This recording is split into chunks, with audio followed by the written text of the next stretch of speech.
ગુરુનું સામર્થ્ય. મારા ગુરુ મહારાજ એટલા સમર્થ હતા કે હું અહીં નડિયાદના સ્મશાનમાં પ્રાર્થના પ્રભુ શરણ ચરણમાં રાખો રે કરું તો એઓ ત્યાં સાંઈખેડા મધ્યપ્રદેશમાં બોલે. મારા મિત્ર ભાનુપ્રસાદ પંડ્યા એ બધું લખી લેતા અને પછીથી મને વંચાવેલું. મારા ગુરુ મહારાજે મને સાધના કરાવી છે અને મેં જે કર્યું છે તેના પણ સાક્ષી છે. ગુરુ મહારાજ તેવું ક્યારે કરાવે?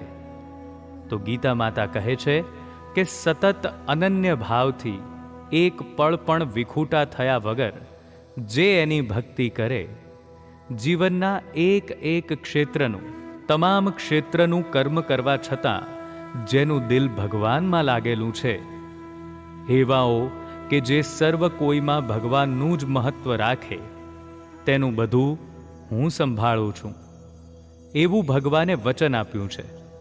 ત્યારે કોઈ દલીલ કરે છે કે તમે કોઈનું આમ કેમ થવા દીધું?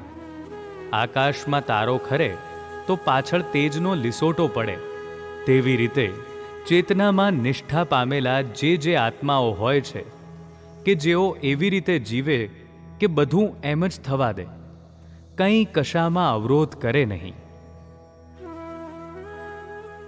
હરિ ઓમ.